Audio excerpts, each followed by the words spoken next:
What is going on, guys? It is Thunder Cheerio here, and today I got a very special video for you guys.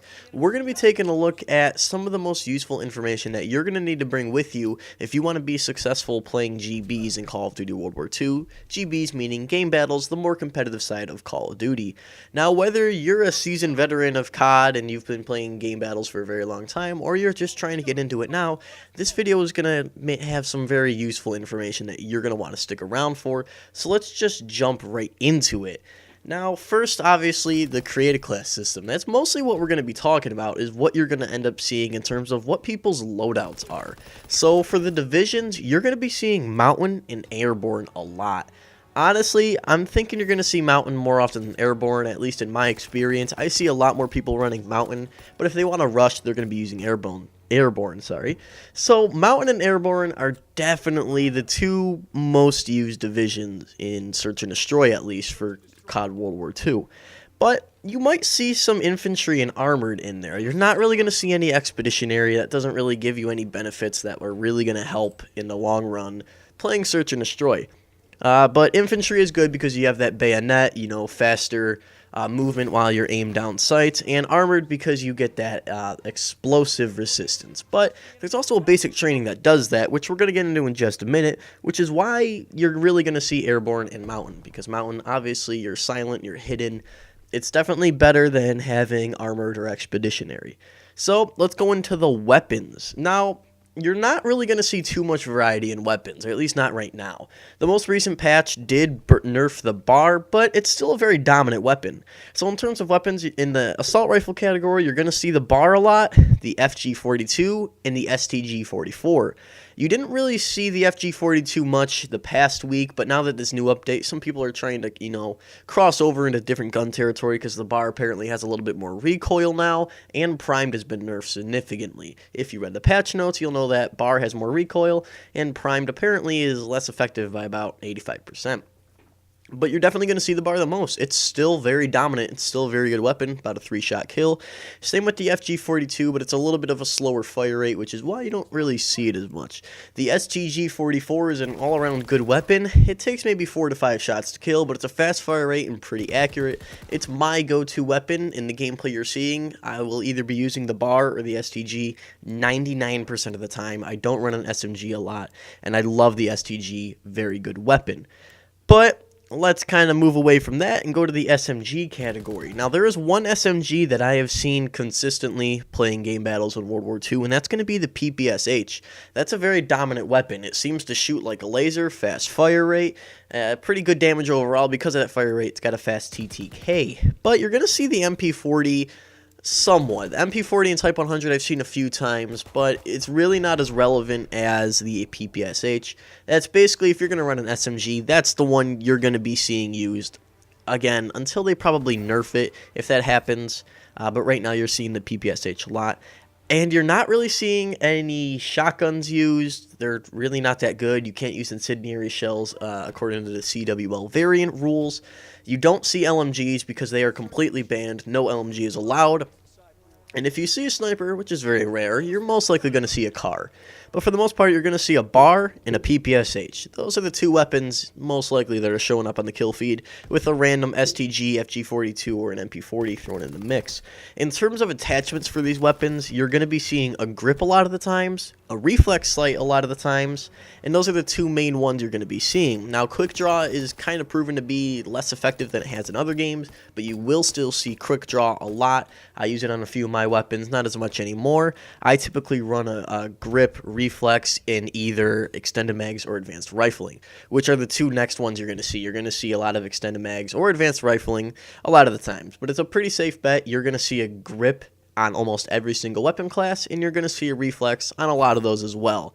Like the bar, has a lot of people are using the reflex on that. Same with the FG42 and the STG. Not many people are using iron sights on these weapons, as the reflex sight is just a really good sight to have in this game.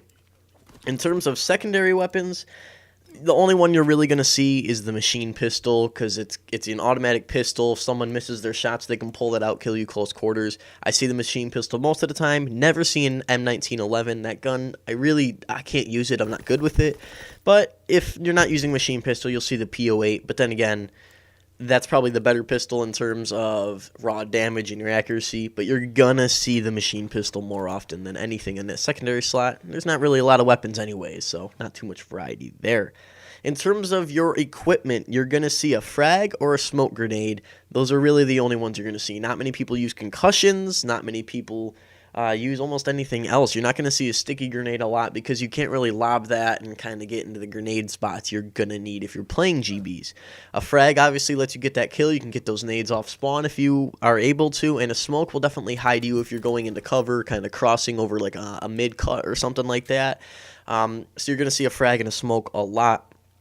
Now let's move into basic trainings because this kind of ties into divisions. Like I said in the beginning, you're seeing mountain and airborne a lot.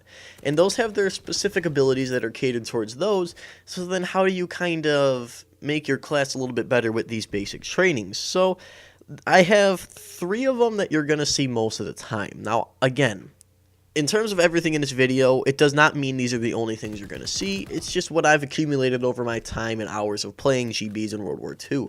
This is what you're seeing most of the time. Not everyone's going to go and stick with the meta and all that. Some people are going to break away. But for the most part, for basic trainings, you're going to see inconspicuous, which makes you, it's basically dead silent. You move a lot quieter. Mountain division makes you completely silent, whereas incon kind of just makes you a lot quieter, harder to spot, but you still have a little bit of noise there. So if people are running airborne and they're trying to rush you, because if they're running airborne, most likely they're going to be using inconspicuous because it lets them rush up really quick and it's really hard for you to hear them. But if they're using mountain or infantry, whereas mountain they already have silent movement, they don't need to use inconspicuous, and infantry you see it a lot too because you know you get that bayonet, the faster movement while ADS, and having some silent movement is also good. But you're also going to see primed a lot. Primed giving you that extra attachment slot and reducing some flinch when you're hit. Again, primed was supposedly nerfed on the patch update by about 85%. Personally myself, I don't see it too much, but you still do see primed a lot. Now again, as I previously stated, in the patch notes it's supposedly been nerfed by about 85%, so it's less effective. But a lot of people are still going to be running this if they're running mountain or airborne, as that extra attachment is very useful. So the flinch is an added benefit. A lot of people are using it for the attachment now that it's been nerfed. A lot of people don't even see that it's been nerfed. Supposedly it was, but some people are thinking, nah, they didn't really do much with it. So whether you agree with that or not, you're still going to see primed a ton in this game for the flinch and that attachment. The third most common basic training you're going to see is hunker. And the reason I say hunker is because, well, it's better than the armored division in a lot of ways, because armored division, you really are going to be using that for the explosive resistance, whereas hunker, it gives you that as well.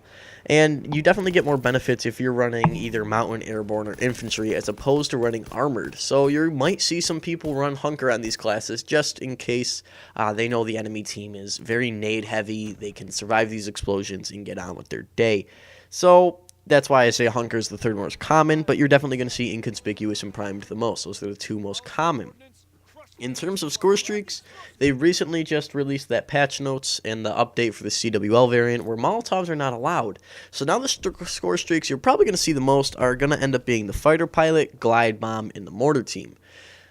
The mortar team is more expensive than the flamethrower, which is still allowed, but the flamethrower is a very situational score streak. You kind of got to be close to people. It doesn't have a long range, so most people are going to be using these things where they can just kind of paint the map and go on with their day. You don't see streaks a whole too often. You kind of got to be going off in order to get them, but it does happen. I'm not saying it doesn't. I've gotten them myself. I've noticed other people get them. You're definitely going to see fighter pilot, glide bomb most of the time because those are the cheapest score streaks that you are even allowed to use.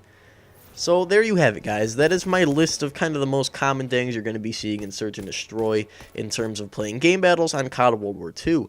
The ranked playlist is coming very soon to CoD World War II on December 1st. Can't wait to get my hands on that. And once again, guys, this is all subject to change. Different updates can kind of change the meta in a certain way. Maybe the bar will be completely obsolete, so that way you'll see more of an STG-44 and an FG-42. Maybe you'll see those more often than the bar if it gets keep nerfed. The PPSH might be phased out. This is all subject to change with future updates, but right now, this is what you're going to be seeing. This is what you can expect if you want to play competitively in CoD World War II. I did hope you guys learned something today. I hope this information is useful, and now you know what you're getting yourself into. Obviously, using the most used things and overpowered things isn't going to make you win. You're still going to need to have that raw gun skill. If you don't have raw gun skill, accuracy, and you can't win your gunfights, you're not going to win your games. But this helps you know kind of what to expect from people, and you can tailor your play style to kind of match theirs or kind of be opposite of theirs, so that way you can get the drop on them a little bit easier. I'd like to thank you guys for sticking around and watching this video, and I will see you guys in the next one. Cheerio, mates!